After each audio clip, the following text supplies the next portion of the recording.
Dans un contexte de baisse de la fertilité des sols et de dépendance aux engrais chimiques, la promotion de nouvelles pratiques agricoles pour renforcer la résilience des producteurs et de leurs exploitations face au changement climatique constitue une alternative crédible. Et c'est ce qui justifie le choix du programme ACMA 3 d'accompagner ces acteurs dans l'adoption de nouvelles méthodes de régénération des sols par l'utilisation de biofertilisants fabriqués à base des matières organiques locales. En partenariat avec Terra Nota Africa et Bénin Fertilisant Sal, le programme a ciblé des acteurs dans plusieurs localités de sa zone d'intervention pour une série de formations. Première étape, l'initiation des bénéficiaires à l'installation des biodigesteurs.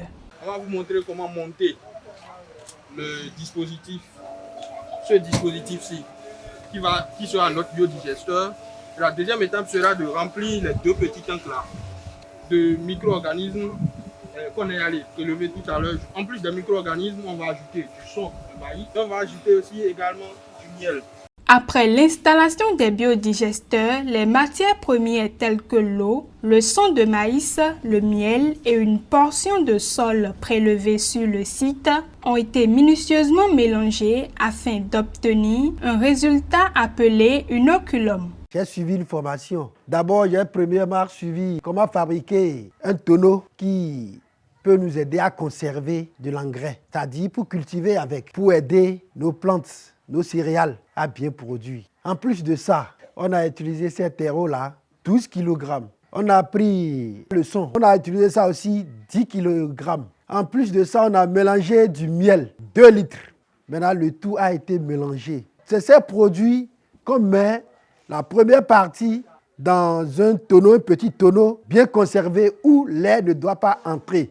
Et dans le second tonneau, on met d'autres produits, c'est-à-dire d'autres sables mélangés déjà. On mélange ça, on laisse un peu des espaces où l'air peut entrer. La conservation des deux types d'inoculats, aérobiques et anaérobiques, issus des mélanges effectués tantôt, démarre ainsi. Après 30 jours de conservation, période indiquée pour obtenir une fermentation adéquate de la solution, les partenaires refont une descente sur le terrain pour s'enquérir de la qualité de la fermentation et partant du biofertilisant qui en sera issu. Fort heureusement, les fruits ont tenu la promesse des fleurs. La pertinence de l'approche ayant été confirmée, tout comme chacun des inoculats issus de la fermentation également validés, grâce aux résultats obtenus. Dans l'ensemble, les observations faites sur les sites ont révélé une fermentation conforme aux attentes, puisque caractérisée notamment par une odeur spécifique, preuve de la bonne activité biologique attendue des préparations ou des différents mélanges. On peut maintenant passer à la multiplication du biofertilisant et le choix est porté ici sur le mélange anaérobique. La dernière fois, nous avions eu à réaliser 2 tanks d'inoculum. Mais aujourd'hui, nous allons utiliser le tank de anaérobie. Nous avons notre grand tank de 160 litres. On va faire le mélange avec le complément de l'eau, tout en se servant d'une palette propre pour faire bien le mélange. 4 litres de lait de vache et du miel 5 litres et qu'on va mélanger de façon homogène. Nous allons ajouter les 8 kg que nous avons prélevés qu'on va mélanger avec le mélange qui est déjà là. Ce mélange ensemble maintenant, nous allons le mettre dans le grand bac que nous allons déposer et compléter maintenant de l'eau jusqu'à ce que ça atteigne les 160 litres que nous avons.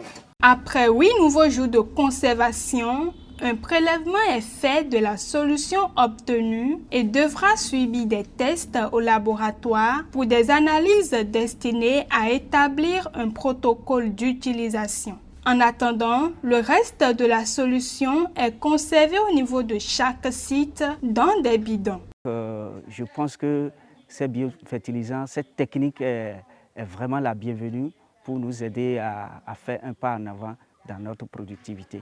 En plus d'être une technologie qui va révolutionner la gestion de la santé et de la fertilité des sols, va être un outil d'inclusion des femmes et des jeunes, et ça c'est une très bonne chose.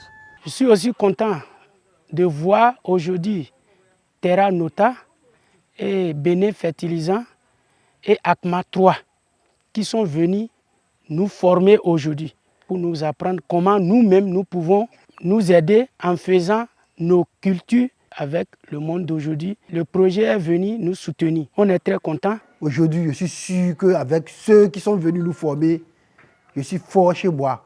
Vraiment, les mots me manquent pour vous dire merci. À travers cette expérimentation, ACMA 3 et ses partenaires entendent accompagner les producteurs et éleveurs vers une agriculture plus durable tout en renforçant leur autonomie face aux défis liés à la dégradation des terres.